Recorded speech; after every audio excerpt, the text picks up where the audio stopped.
The brakes are notoriously difficult to bleed once they're dry. If you have to replace the caliper, the master cylinder, and it's completely empty, you may find you're having quite a difficult time. The motorcycle brake systems hold tremendous pressure, especially under hard usage, and particularly with ABS systems, it can run up to 2000 psi. This particular bike uses copper washers like those. There's a variety of washers. I believe those are aluminum. I may be wrong. They're soft metal anyway, and they're meant to squish. And these bolts, you'll notice, they have a very fine thread on them. They're called Banjo bolts. So as the bolt goes in, it squishes those malleable washers, and it creates a seal. And there's tremendous pressure in here. When you put your foot on that brake and you squeeze it down, there's tremendous pressure going through these little lines. So these seals have to be pretty damn near perfect. If you're having trouble and you've just replaced the master cylinder or the lines or put on braided or whatever you're doing, it doesn't really matter. If the lines are empty now and they weren't before, you might want to look at these seals. These seals are so important. You have to use brand new seals, preferably copper, because copper is pretty squishy. And there's a lot of torque that goes on these bolts. You need to look up the torque spec. If your sealing of those washers isn't exactly perfect, it will tend to ingress air and weep a little bit. And what you can do is spray some brake clean around the surface of the Banjo bolt, blow it off with compressed air, leave it overnight and see if it leaks. And you can wipe your finger on it, and if there's anything on there, it's definitely leaking. So that's a really common problem. The other thing with these braided lines, use Chinese Amazon crap at your own peril on your motorcycle. The braided lines are rated for very high pressure. Goodrich is a popular manufacturer. Lockhart Phillips used to be. I don't know if they're still in existence, but anyways, braided lines hold tremendous pressure. The cheap Chinese ones, they don't use stainless steel. You're supposed to use stainless steel on these because it's a brake line. It's very important, and stainless steel does not rust. And so when you get Chinese brake lines, they make it out of alternate materials other than stainless steel, which does rust and it weakens, especially in ATV applications. I've seen them fail. They rot through. There's a little plastic liner in there. It's hard to see, and that's all it is a plastic liner. And what gives it the strength is the metal braid all around this thing. Always use new sealing washers. There's a couple different flavors of brake fluid out there. There's .5, there's .5.1, there's .3, there's .4. .3 has a lower boiling point than .4, and .5 is a completely different brake fluid. It's a silicone based, and I believe the .3 is a glycol based. I'm not sure on that. .3 and .4 very hard on your paint, by the way, so do not get it on your paint. .5.1 is yet another flavor of brake fluid, and it is backwards compatible with .4 and .3. But the takeaway here is it'll be written right on your cap, on your top of your master cylinder. It'll say right on it what flavor to use. Like on this Ducati here, it says, I don't know if you can see that, but it says .4. And look up the torque specs on the Banjo bolts in your service manual. If you don't have a service manual for your bike, do get one. They're so worth the money. They're full of all kinds of important information with respect to servicing your motorcycle properly and making sure that it doesn't turn into a dangerous death trap, which you can easily do because, man, you're only on two wheels, right? So brake fluid, .3, .4, .5, .5.1. And the .5 is totally different. You find .5 on Harley Davidson models, usually. Some models do have .4 now, but older Evo Evolutions, they were using .5. And it's been my experience, most of it was dyed to purple, Bel-Ray anyway.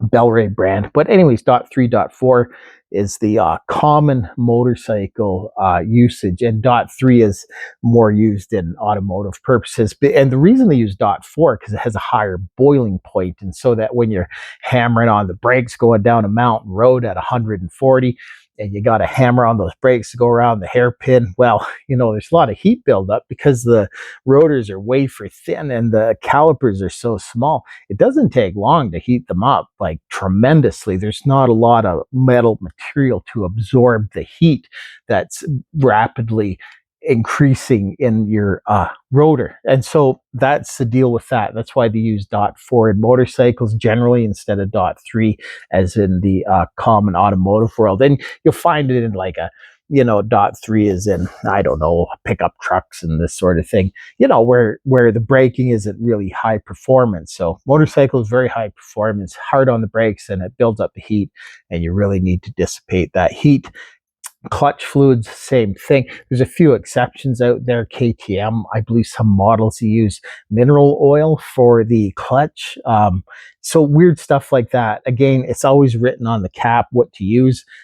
And I think it's mandated by the Department of Transportation down in the States, and in Canada and the European Union will, of course, have their own rules about manufacturers. And because it's obviously very important that you put the right fluid in your brake system. So that's the deal with that. So braided lines, if you're going to modify your motorcycle, do not buy the Chinese crap. It is such garbage and so dodgy, especially with brakes. Oh my God.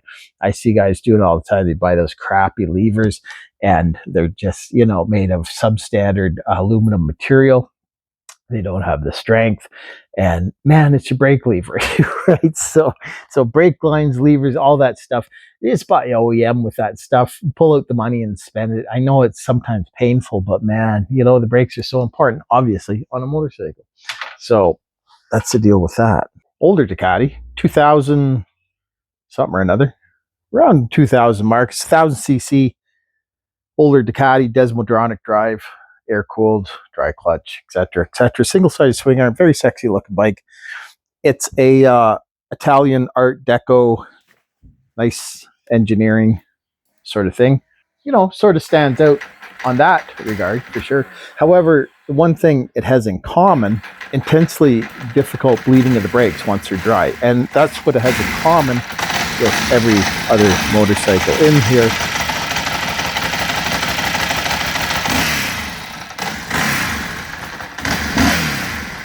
So a lot of times you're having trouble bleeding the brakes, and or you're having a problem where the brakes are locking up on their own and they won't release. And there's two ports in your master cylinder here, and there's two holes drilled down into the bore, which lets the fluid into the bore. So when you pull the lever, it pushes the piston, and then it pushes the fluid down to your pistons via your brake lines. And there's one that draws fluid in as you pull the lever and it pushes the fluid, and then the other one lets the fluid come back out. And a lot of times if you have crap in there, you got to have a completely clean system. If it's anything less than clean, like if you took it apart because there's sludge in there and now you're trying to bleed it, you may have to take it apart and clean it again. You might find the relief port is plugged, or those sealing washers aren't golden. And you really need to buy new sealing washers. Do not cheap out on this sort of thing. Brake fluid has this particularly nasty habit of being what's called, I believe, hygroscopic, and it attracts water. And that's why when you pull the cap off, your first cap, there's two caps in here. There's a rubber cap, and then there's this plastic cap. And when you pull the first plastic cap and you look underneath, there's usually little droplets of water. And that's because the .3 and .4 fluid is hygroscopic and it attracts water. And what happens is the water gets into the brake system, and when it comes out of the bottle and it's brand new, like in this particular one, looks like vegetable oil, looks like canola oil. It's very clear, but as it ages, it starts to turn brown. And the reason it turns brown, as far as I'm aware, is that the water gets into your brake system and it starts to rust components, and it turns the fluid a dark brown. And that could be from heat as well. But when your fluid doesn't look like canola oil anymore, how often should you change your oil? Well, every 2 to 4 years. If you live in a wet climate, then sooner, closer to 2 years, or when the fluid starts looking grotty, anything less than the look of canola oil. So it should look like cooking oil through the little sight glass. This one is clear plastic. You can see it. It's a very dark brown, and it just desperately needs to be changed. I don't know if it's ever been changed, so I'm going to do that. It's interesting to note brake lines have an expiry date on them, and the rubber lines, if you have rubber, this one particular one has braided lines on. They're covered in a rubber sheathing, but under the rubber sheathing is a steel braid.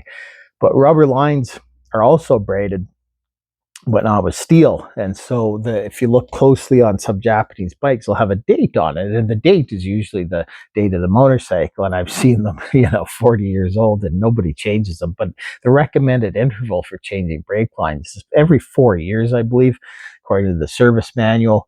It's good advice. It is your brake lines, and most people upgrade to braided lines. So that's the deal with brake fluid. Different types of brake fluid. Do not get it on your paint. Some older models too, like you shouldn't get it on any plastic, because it gets on the plastic, and some plastic has this inherent destructive nature to it, where the brake fluid will get on it, and it'll weaken the plastic. It'll actually fracture it. It'll start crumbling apart like a biscuit.